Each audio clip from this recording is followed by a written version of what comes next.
Hi friends, today మన recipe వచ్చేసి egg biryani.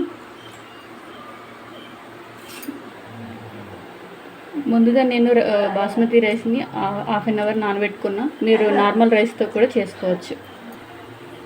ఉడకబెట్టుకున్న ఎగ్స్ని నేను ఇలా కట్ చేసుకుంటున్నా, ఎందుకంటే మసాలా వీటికి పట్టుకుంటుంది మంచిగా.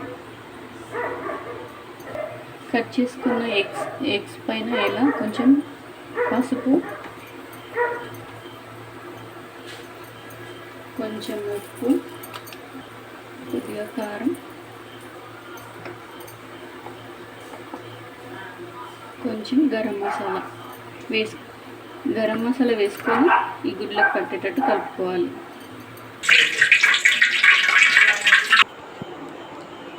రైస్కి తగినన్ని వాటర్ వేడి చేసుకొని అందులో బగారాకు మసాలాలు బగారాకు, లవంగం, యాలకులు, పువ్వు, స్పైసెస్, మసాలా ఆకులు వేసిన తర్వాత కొంచెం ఉప్పు, కొంచెం నూనె వేసుకోవాలి.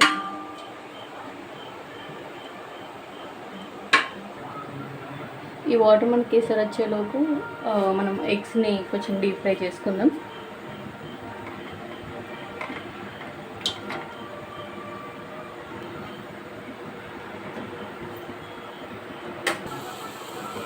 వాటర్ వేడెక్కిన తర్వాత మనం ఇందులో రైస్ వేసేసుకోవాలి.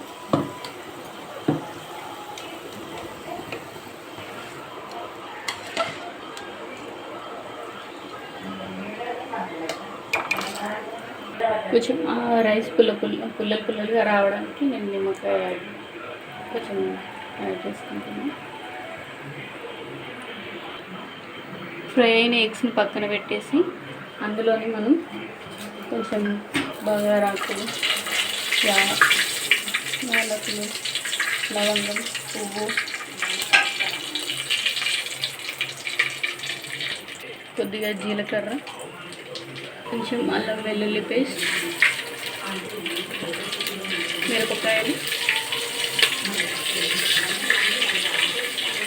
చిన్నగా కట్ చేసుకున్న ఉల్లిపాయ,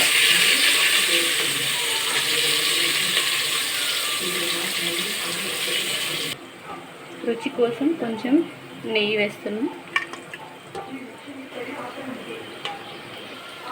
కట్ చేసుకున్న టమాటా ముక్కలు కూడా ఇందులో వేసేస్తున్నా.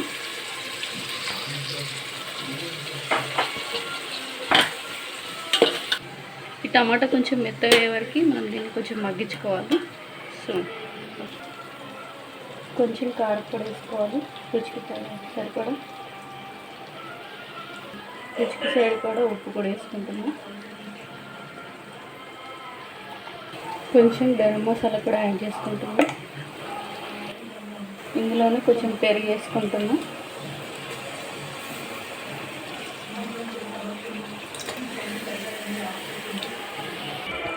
పెరుగు వేసాక మంచి కలుపుకోవాలి. పెరుగు విడిపోయేటట్టు కొంచెం కొత్తిమీర వేసుకుంటున్నాము. ఒక 5 minutes ఉడికిన తర్వాత గ్రేవీని కొంచెం మనం సెపరేట్ చేసేసుకుంటున్నాం.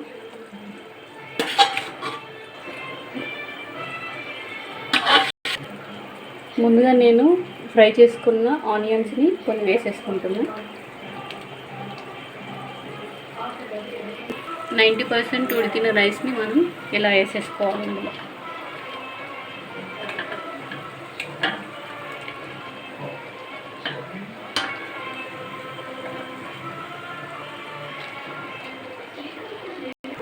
తీసి పెట్టుకున్న గ్రేవీని కొంచెం ఇలా లేయర్గా వేసుకుంటున్నాను.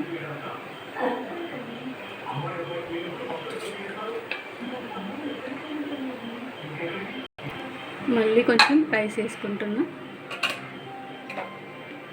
ఎగ్స్ గ్రేవీ వేసిన తర్వాత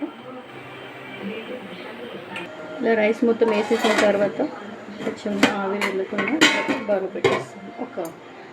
ఒక 10 to 15 minutes ఇలా ఉంచాలి సిమ్లో. 5 minutes తర్వాత మనం బ్రౌన్ ఆనియన్స్, కొంచెం పుదీనా, కొంచెం కొత్తిమీర వేసేసుకోవాలి. మళ్ళీ కొంచెం దమ్ చేసుకోవాలి ఒక 5 to 10 minutes. ఫైనల్గా ఎగ్ బిర్యానీ రెడీ.